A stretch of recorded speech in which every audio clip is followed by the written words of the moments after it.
Good morning and good afternoon. Welcome to another episode of Before Coffee. We're here in the Netherlands. I have some windmills behind me and we're ready to tell you what's happening. Good morning.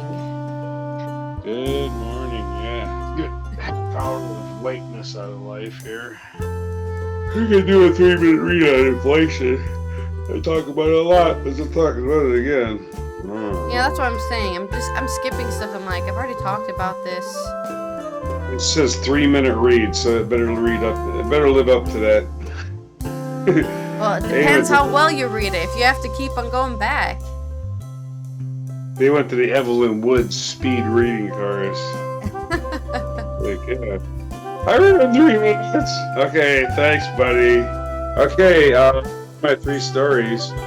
You want to sit a little more center and maybe up more, like sit on my pillow, I guess.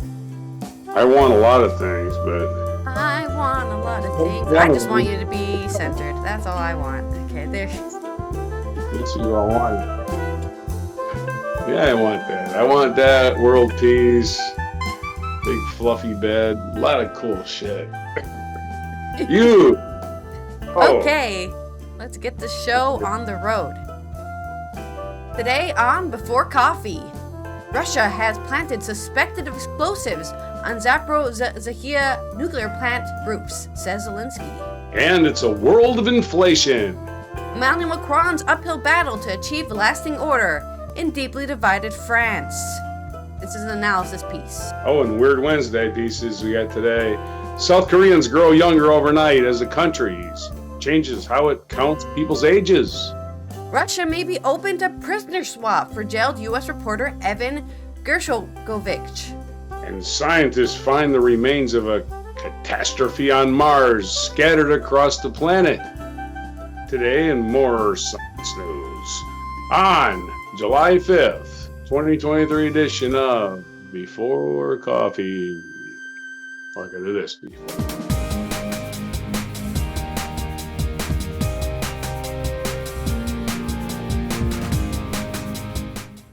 Okay, let's start with the first news story here with the infamous nuclear power plant in Ukraine that has been occupied by Russia since the beginning of the war. This is from Guardian staff and agencies. Ukrainian President Volodymyr Zelensky has again warned Russia may be planning to simulate an attack to Zaporizhzhia nuclear power plant. I really should just learn how to say that word, because then I won't constantly be going, how the hell do I say that every time I see it? Sound it out. Claiming that Russian troops have placed objects resembling explosives on the roofs of the building at the site. Citing Ukrainian intelligence, Zelensky said that the objects had been positioned on the roof of several power units of the power plant that is currently held by Russia. Earlier on Tuesday, Zelensky briefed the French President Emmanuel Macron on Russia's dangerous provocations at the plant in southeastern Ukraine. He said that he and Macron had agreed to keep the situation under maximum control together with the IAEA, the UN's nuclear watchdog.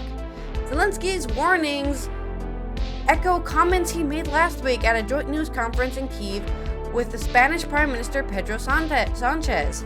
There is a serious threat because Russia is technically ready to provoke a local explosion at the station, which could lead to a radiation release, Zelensky said at the time. Russian troops seized the station, Europe's largest nuclear faculty, in February 2022. Each side has since regularly accused the other of shelling around the plant and risking a major nuclear mishap. Russia has separately made its own claims, accusing Ukraine's military of planning an attack on the plant. Renat Karcha, an advisor to the head of the Rosengotam, which operates Russia's nuclear network, said Ukraine planned to drop ammunition laced with nuclear waste transported from another one of the country's 5 nuclear stations on the plant. Under cover of the darkness, overnight on 5th of July, the Ukrainian military will try to attack the Zaporizhzhia station using long-range precision equipment and kamikaze attack drones. Russian news agencies quoted Karcha as telling Russian television he offered no evidence in support of the allegation. Yeah, I mean, famously Russian television, the big propaganda machine. That's like watching Fox News and expecting them to be like, yeah, the radio waves from 5G are gonna turn you gay, watch out. A statement issued by the Ukrainian Armed Forces on Tuesday quoted operational data as saying that explosive devices had been placed on the roof of the station's third and fourth reactors, and an attack was possible in the near future. If detonated, they would not damage the reactors, but would create an image of shelling from Ukrainian side, the statement on Telegram said. It said that Ukrainian army stood ready to act under any circumstances. In his nightly video message, Zelensky said Russia was planning to simulate an attack on the plant, but in any case, the world sees and cannot fail to see the only source of danger to the Zaporizhzhia nuclear power plant is Russia and no one else. Yeah, why would they? I mean, it would be pretty twisted to bomb your own nuclear power plant to be like, Russia killed all those people. But that's not the kind of war that Ukraine is specifically fighting. Ukraine is not fighting a war of ideology. They're fighting a war of, can you get out of my country? Russia's the one fighting an ideological war by, sending different messages to try to convince people this was a great idea. On Friday, Ukraine's military intelligence directorate, GUR, claimed Moscow had approved the plan to blow up the station and has mined 4 of the 6 power units as well as the cooling pond. It also said that Russian troops were reducing their presence at the plant, and that Ukrainian employees who stayed at the plant and signed contracts with Rosatom had been told to evacuate by Monday, preferably to Crimea. While the reactors would be difficult to damage, according to the former plant workers who spoke to The Guardian, the small cooling pond is vulnerable to an explosion, which could cause partial nuclear meltdown comparable to the 1979 Three Mile Island accident in the U.S. Oleksiy Kovyanevyev, a former senior engineer, said that this scenario and most radiation would be contained, but that if a ventilation channel were opened, radiation could be released. Reuters contributed to this report. Well, Reuters. We're all about Reuters now, huh? There's the New York Times and a story about inflation as we try to figure out how to work technology again. Okay, this is Carl Russell and Jeannie Smaliak. The world of inflation. From Melbourne to Manchester to Miami, people are struggling under the weight of hefty price increases for the things they buy each day. The worst spike in inflation that many advanced economies have seen in decades underscores the global forces driving prices higher, namely the disruptions set in motion by the coronavirus pandemic. The stakes are high for policymakers around the world who are facing similar problems. They try to get inflation under control. Central bankers have rapidly lifted interest rates, trying to slow their economies in hopes of cooling prices.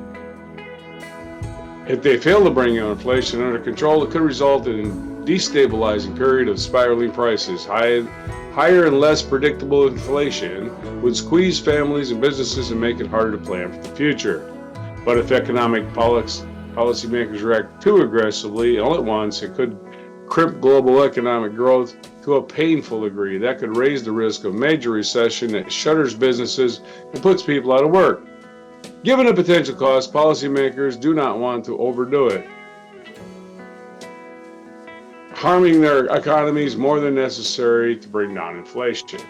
What is inflation? Inflation is a loss of purchasing power over time, meaning your dollar or whatever, 6 pence, will not go as far tomorrow as it did yesterday. It is typically expressed as the annual change in the prices of everyday goods and services such as food, furniture, apparel, transition, and toys. Many central banks are approaching these trade-offs similarly. They are focused on fighting stubbornly high inflation. Officials fear that if may let inflation persist too long, it could become entrenched and prove even more painful to stamp out. The leaders of major central banks in North America, Europe, and elsewhere have said that as inflation is moderating but remains well above their typical target range, which are also around 2%. Officials in the U.S. Federal Reserve have raised their policy rate to just about 5% from near zero in March of 2022, and they forecast raising it 2 more times to just above 5.5%. Policymakers in the European Central Bank, with such policy for 20 countries to use the euro, have also expected to continue raising rates, which have reached the highest level since 2001. The Bank of England recently surprised investors by raising rates more than expected, with its 13th consecutive increase. Inflation surged substantially in the United States in 2020, but has come down more quickly than in many parts of Europe. That is in part because Europe has more significant exposure to the effects of Russia's invasion of Ukraine, which has pushed up food and energy prices sharply. But stripping out those volatile prices, so-called core inflation looks stubborn across many countries. That underscores the common problem facing many policymakers. Slow-moving prices for services are climbing much more quickly than before the pandemic. Prices for labor-intensive services like medical care and education tend to track wage gains and the strength of the overall economy. In short, they are the type of price increase that central banks can do something about by raising rates to slow down borrowing, curb spending, and ultimately cool the economy. At a recent gathering of central banks, Jerome H. Powell, the Fed Chair, said that for inflation in the services sector, such as hotels and banks, we are not seeing a lot of progress yet. And these are the facts of inflation as we know it. No hard numbers for you, just the fact that every country is suffering from it. And if you think politicians are going to solve it, they're not really capable of solving it. Bankers can affect it, but raising interest rates and lowering interest rates are the only two tools they have. And if they raise interest rates continuously, that gives them more tools later, right? Well, inflation's under control, but we've got high unemployment. Now we can bring down interest rates, because they love doing that stuff. They love making banks rich and having them at balance sheets change. It's all the fun of economics. And they can point to a chart and say, yeah, we were right. And they say, oh yeah, we were wrong. We haven't done enough. Economics is what drives economics. It's kind of a social experiment of the ages, man. We haven't done enough. Money, money, greed, greed, greed.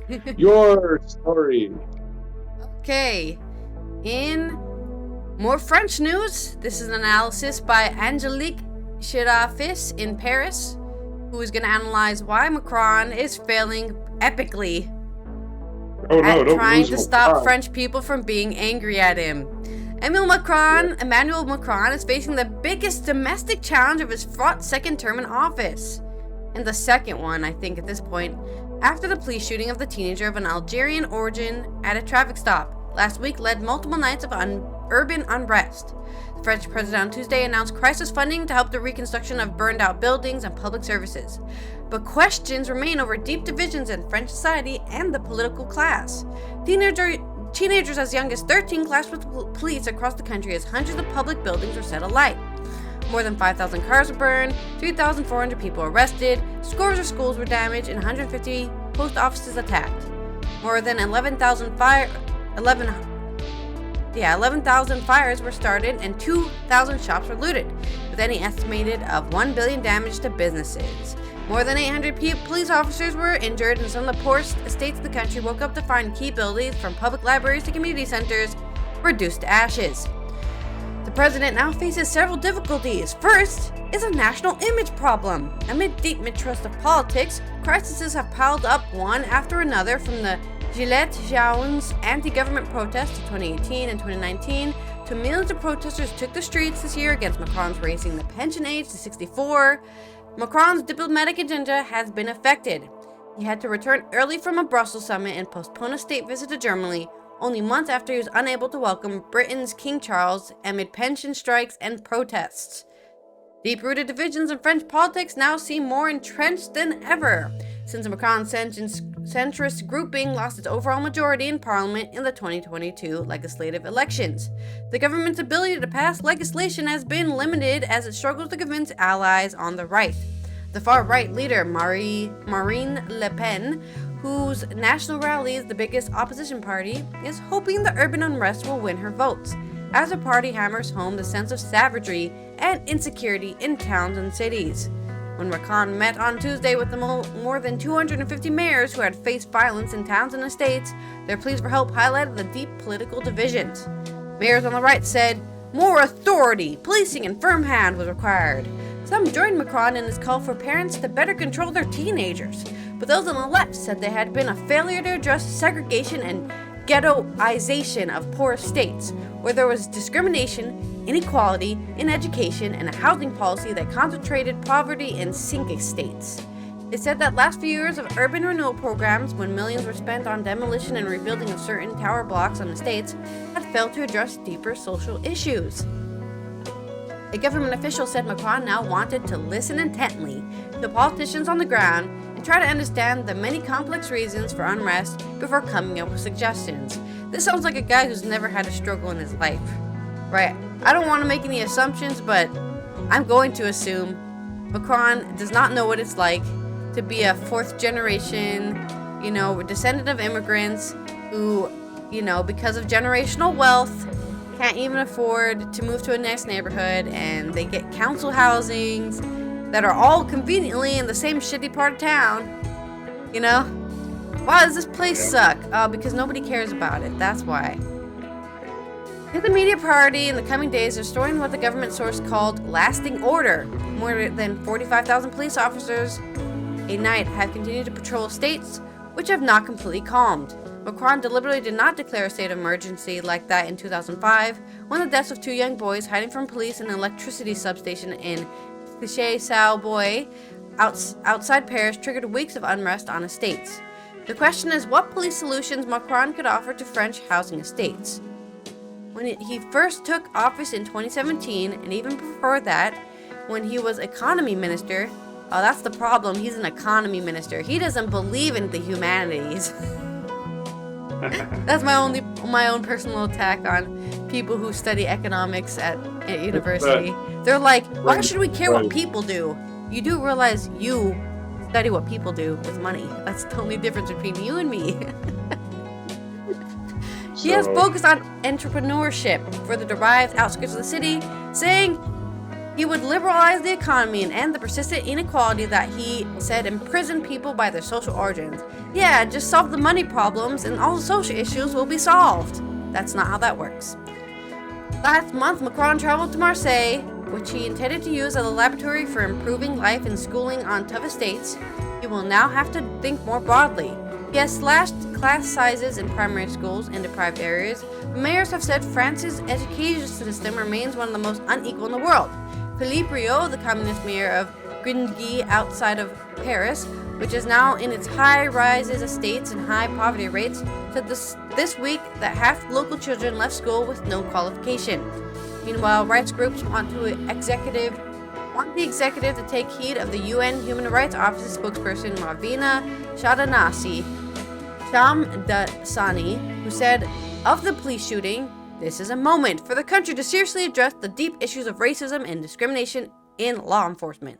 But the government has insisted in its case of one officer who did not respect rules, and there is no systematic or institutional problem in force. Everyone thinks that's bullshit. Everyone. Not just French people who live in France and experience French daily life, but everyone does not believe that for a second. Police announcement on the segregation of housing states will be tricky for Macron. The socialist Oliver Galland said, "The problem runs so deep. They need a structural response that won't show effects until the long term. In the short term, there is only hope for a return to calm." Yeah, you can only hope everyone calms down. You put these things in power, and then in 10 years, people will go, "Man, that sucked back then, but we feel better now." So start doing it now before it's too late, I guess. Yeah, that's my story. Well, all I'll say is they may dislike Macron, but I think they're headed towards fascism if they keep complaining too much. They're gonna end up them fascists. They're pretty good at jumping in that power vacuum. Well, things were pretty good when we had that fascist guy. We always had the trash. Well, nobody has said that yet. They say it's more French. Like nobody's gonna vote for the guy again. because, they say, the second term was so trash. They're like, are we going to vote for this guy for a third term or a fourth term? No way. They're gonna go like Italy. Well, let's get us a fascist in here. Let's go. So Hitler, he was pretty good. Remember them 4 years he ran France? Yeah, Hitler helped make the Autobahn. That was, and he increased our infrastructure. I wonder why though. I wonder why he improved the infrastructure of Germany right before he started a war. We wouldn't have immigration during Hitler either. Okay, Seoul, South Korea. This is AP in a Weird Wednesday News. South Korea grows younger overnight as country changes how it counts people's ages. This is from Kim Tong-young of the Associated Press. South Korea campaigns to retire an old and odd age counting method that makes people a year or two older than they really are. Children among the few seem the most eager to stick with the past. I turned 6 and then became 5 again, Kim Da-in said when a TV reporter asked her about the new law that went into effect Wednesday that formalizes the international age counting method in administrative and civil laws, encourages people to tally their own ages accordingly. South Korea's traditional age counting custom considers every person 1 year old at birth and adds another year when the calendar hits January 1st, meaning that a child born on December 31st turns 2 the next day. While the new law is the country's latest attempt to retire that method and standardize international ages based on the passing of birthday, it is not immediately clear what the actual change, putting aside the minor frustration of children like Da in waiting for their birthdays. President Yoon Suk-yeol has described standardizing international ages as a key goal of his government, citing a need to reduce social and administrative confusion and its disputes. The officials in South Korea's Ministry of Government Legislation acknowledge that the new law won't meaningfully change how the country's public services are done, as most are already based on international ages. International ages are the standard in most South Korean laws and official and legal documents, and define when a person goes to school, becomes eligible to drive and vote, and receives a pension. Still, the law was welcomed by Choi Eun-young, a 49-year-old resident of the capital, Seoul, who no longer feels the need to describe herself as being in her 50s.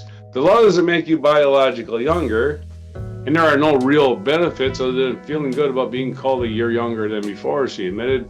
But that's the international standard. There's nothing to feel bad about following it.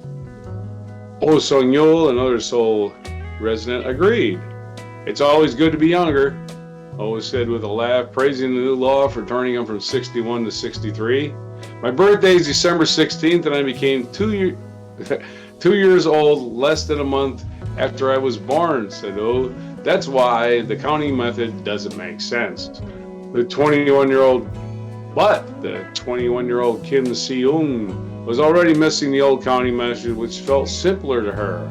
Korean-style age was actually easier to count, she said. With everybody now going with international age, the change ages feel awkward.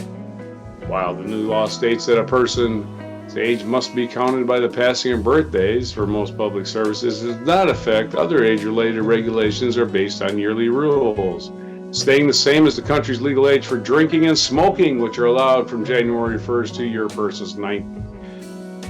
to the year the person turns 19 in their international age, regardless of whether their birthday has passed. The new law doesn't affect when South Korean males become eligible to serve their mandatory military duty, which is from January 1st of the year they turn 18 in their international age. Changing those age regulations will require revisions of the country's youth protection and military service laws, the government legislation ministry said.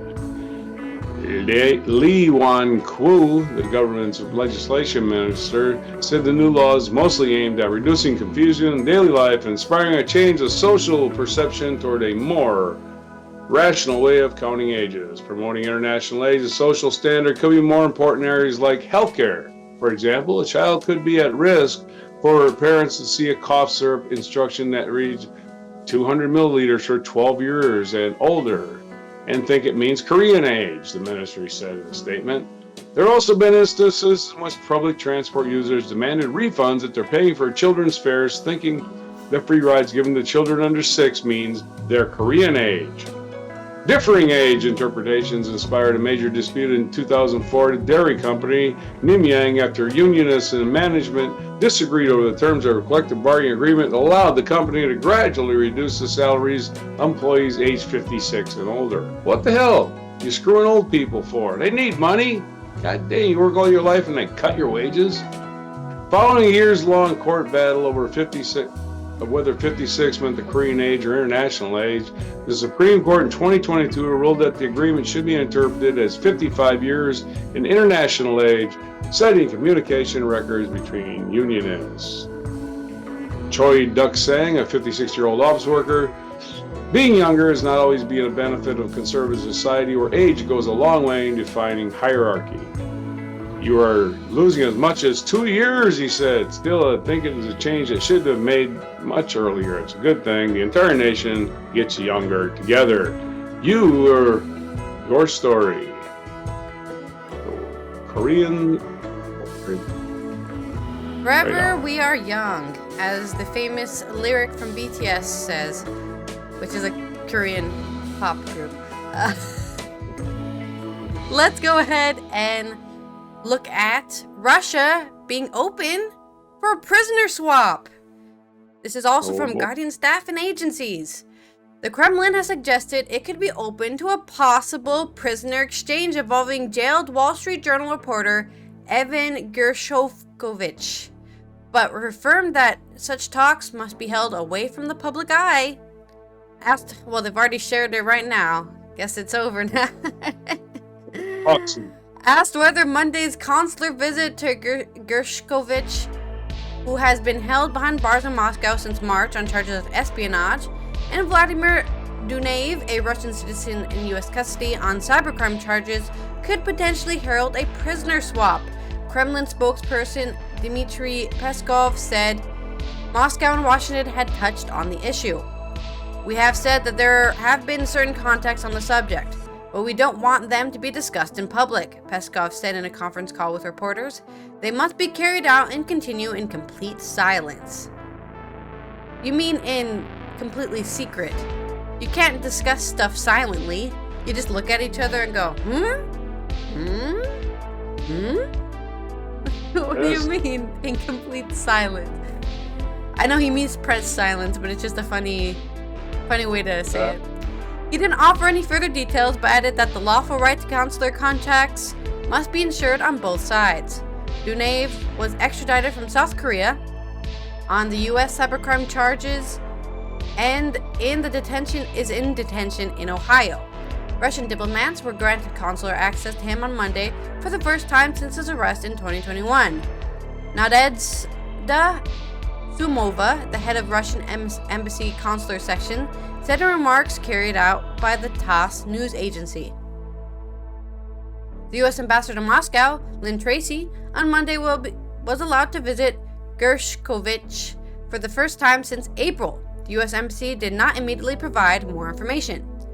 Dunev was a member of the transnational cybercriminal organization that deployed a computer banking Trojan and a ransomware suite of malware known as the TrickBot, according to a statement by the U.S. Justice Department at the time of his extradition. TrickBot attacked businesses and victims across the globe and infected millions of computers for theft and ransom, including networks of schools, banks, municipal governments, and companies in the healthcare, energy, and agricultural sectors, Deputy Attorney General Lisa O. Monaco said at the time. Gershkovich, 31, was arrested in the city of Yekaterinburg while on a report trip to Russia. He is being held at Moscow's Lefortovo prison, notorious for its harsh conditions. A Moscow court last month upheld a ruling to keep him in custody until the 30th of August.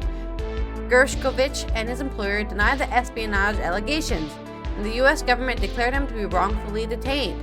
His arrest rattled journalists in Russia, where authorities have not provided any evidence to support his charges. Gershkovich is the first American reporter to face such charges in Russia since September 1986, when Nicholas Danilov, a Moscow correspondent for U.S. News and World Report, was arrested by the KGB. Danilov was released 20 days later in a swap for an employee of the Soviet Union's UN mission who was arrested by the FBI on a spying charge.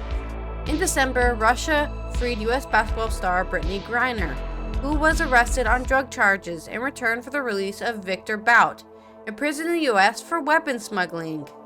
Yeah, what a great trade. Somebody who did drugs, which doesn't affect anybody, and somebody who sells weapons, which affects mostly everyone. Equality, everyone. This was with help from Associated Press. So that's the end of my story there on how we're trading a Trojan guy for somebody who probably didn't do anything wrong except for being an American doing news reports. So. Yep.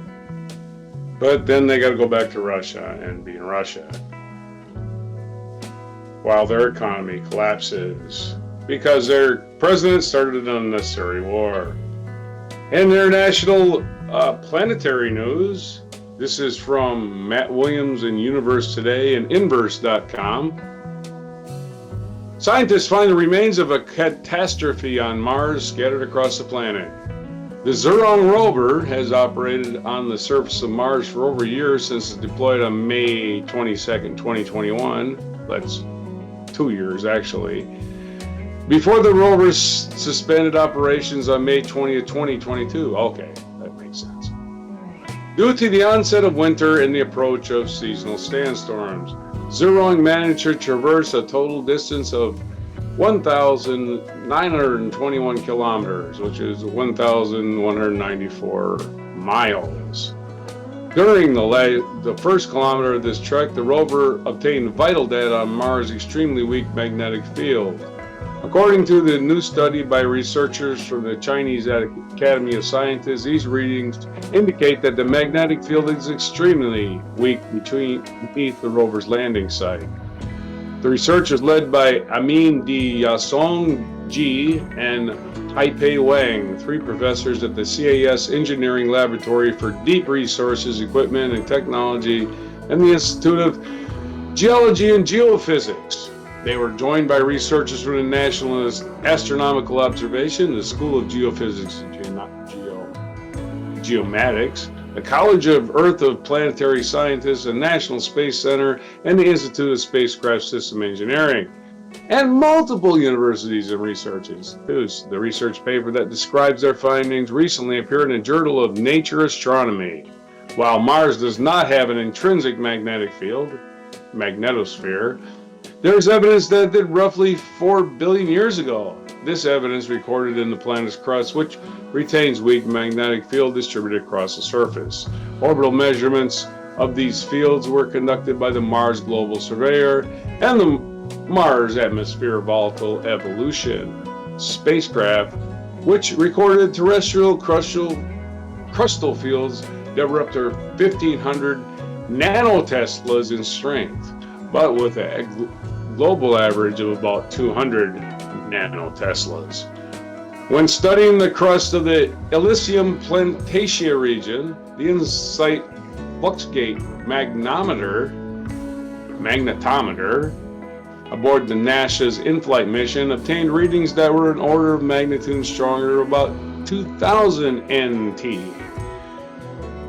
Zhurong, the first rover equipped with Fluxgate magnetometers, obtained magnetic readings from 16 sites along 1,089 meters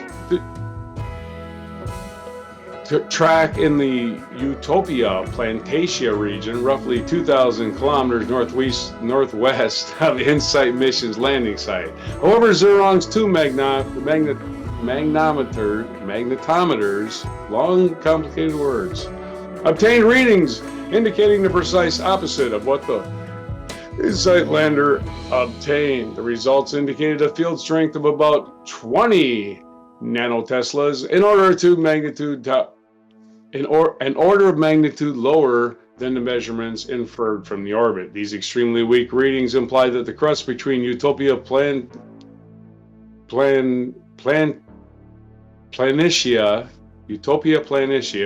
may have remained unmagnetized since its formation during the early Hesperian, which is 4 billion years ago, or that it was demagnetized by a sizable impact that came later. These findings provide a new constraint in the timeline for Mars' magnetosphere and when it disappeared. It also shed further lights on Mars' magnetic, climatic, interior history and how they are interconnected. Knowing how and when Mars' magnetic field disappeared is vital to ongoing astrobiological studies on Mars. But understanding how and when it transitioned from a warmer planet with flowing water on its surface to the extremely cold and desiccated place that it is today. Scientists hope to learn whether or not there was enough time for life to emerge on Mars, knowing that this could also provide insight for where it might be still found today. So here we are looking for life on Mars and thinking we can do something about it. But I guess science is just knowing stuff for a while, and then years and years later, wow, I got an idea, and then we come up with something, and next thing you know, we have, Burger King on Mars. Your story. Can't wait for that Burger King on Mars. Oh, hell yeah. In cultural news, actor Julian Sands' body is found after disappearing in January after a climb. This is from Harriet Sherwood on The Guardian. Julian Sands spoke of feeling chilled by the discovery of human remains when pursuing his love of climbing in his last UK interview before he died on a solo hike in California. The 65-year-old actor was a committed climber and said he increasingly ventured out alone. That was his first mistake. Anybody out there who climbs, never climb alone, ever. Bring a dog with you or something, just anything. Anything is better than nothing. Pals I used to climb with have stopped going to the mountains, partly because rock faces have become more unstable with climate change, and partly because of age, he told the Radio Times. If you don't really have the desire, the focus for climbing route, if you're not absolutely committed, it becomes more and more dangerous. He added, I've found spooky things on mountains when you know you're in a place where many people have lost their lives, whether it be on the Eiger or in the Andes. You may be confronted with human remains that can be chilling. Best known for his role in the Oscar-winning film A Room with a View and the TV dramas 24 and Smallville, Sands said he valued landscape and wildlife of the Californian mountains more than the gatherings of Los Angeles stars. Climbing was about solace and existential self-negation, he said. In an article about the actor for The Guardian last week, his closest collaborator, the director Mike Figgis, said he recalled conversations with Sands about the kind of burials where they'd put their body on a mountain. Animals would come and eat you, and then you'd become part of the cycle. Sands disappeared on the 13th of January during a bad weather in the Baldy Bowl area of San Gabriel Mountains. Air and ground searches were launched, but were hampered by deadly storms, icy conditions, and a threat of an avalanche. Human remains found by walkers 9 days ago were formally identified as belonging to the actor. The cause of death is still being investigated. Sands' family says, we continue to hold Julian in our hearts with the bright memories of him as a wonderful father, husband, and explorer, lover of the natural world and the arts, and as an original and collaborative performer. Sarah Jackson, Sands' agent, said, he was a passionate climber, and we draw consolation from knowing that he passed in a place he loved, doing what he loved. In a Q&A with The Guardian 2020, Sands said he was happiest when he was close to a mountain summit on a glorious cold morning. He recalled a brush with death during a climb in the Andes in the early 1990s when he got caught in a storm above 20,000 feet with 3 others. We were all in a very bad way. Some guys close to us perished. We were lucky, he said.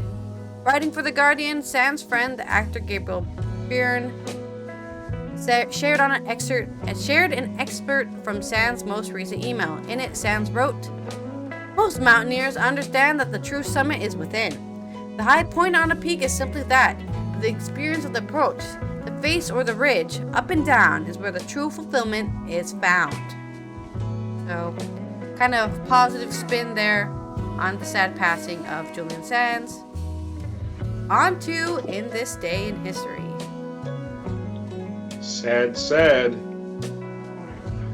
This day in history. On this day, American showman. In 1810, American showman P.T. Barnum was born. On this day in 1859, Captain N.C. Brooks discovered the Midway Islands in the Pacific Ocean and claimed the territory for the United States. Wow. In 1865, the U.S. Secret Service began operation under the Treasury Department in aid to prevent counterfeiting. In 1946, the first bikini, designed by French engineer Louis Réard, made its debut in Paris. The swimsuit was named for the Bikini Atoll, which just days earlier had been the site of the world's first peacetime atomic weapons test. American star singer Elvis Presley recorded That's Alright, which became the first hit and helped give rise to rock music on this day in 1954. That's right, rock and roll is turning 69. Well, what we call rock and roll is turning 69. Much older than that. 1962, Algeria officially gained its independence from France, which had declared African country independent 2 days earlier. There you go, France. Giving up your property. Way to go. 1971, the 26th Amendment to the Constitution was certified, granting suffrage, or the right to vote, to the citizens at age 18 and older. 1975, Arthur Ashe defeated Jimmy Connors in 4 sets and 89th Wimbledon Championship. 1989, the first episode of Seinfeld aired on NBC when the sitcom later became a landmark American popular culture thing. 1996, Dolly, the female Finn Dorset sheep, was born near Edinburgh, becoming the first successful clone animal. Her birth was not publicly revealed until the following year. So happy birthday to Dolly the Scottish sheep. The cloned sheep. 2000 American baseball player Ted Williams, who was the last player to hit 400 in Major League Baseball, died in Inverness, Florida. This day in 2002. Hey, my uncle and aunt lived in Inverness, Florida. I wonder if they knew Ted Williams. 2009, Swiss tennis player Roger Federer won a record-setting 15th Grand Slam singles title as he defeated Andy Roddick in the Wimbledon Championship. Wimbledon's going on, folks. Go watch them tennis people wearing white. And featured event today, Israel's Law of Return passed. Law of Return, what is that? Passed on this day in 1950 by the Knesset. The Law of Return granted Jews the freedom to immigrate to Israel and receive immediate citizenship, but it proved controversial when the question, who is a Jew, raised other questions. Cecil Rhodes was born this day. Who's Cecil Rhodes? Prime Minister of Cape Colony. You ever heard of Rhodes Scholar? That's named after, I imagine. I think, pretty sure that's him. Anyway, he was born this day, July 5th, in 1853. Edie Falco was born this day in 1963. American actress Edie Falco. 1940, Chuck Close, American artist, was born. 1889, Jean Cocteau, French poet and artist, was born. We already covered Cecil Rhodes and P.T. Barnum, so it's on to, what day is it? It is National Graham Cracker Day. Yes, go make them s'mores and your cheesecakes. Can't have cheesecake without graham cracker crust. Can't say it, but you can have it. National Apple Turnover Day is today. It's National Workaholics Day. Good luck with that. Back to work, you workaholics. Your vacation's over. National Bikini Day, for obvious reasons. It was the first bikini. National Hawaii Day is July 5th. So that's it. That's today's days. Here in the United States, we're all back to work, slaving, making our bosses happy. Well, this will be Allison here from the Netherlands, not working at all. And we will see you tomorrow on Thursday for some more news. And tomorrow will be better than today, because today clearly is off to a bad start. So, don't forget to join us tomorrow as we say good morning to you another day, and goodbye to this day, July 5th, 2023 edition of Before Coffee. Why do I have my glasses on? Before Coffee.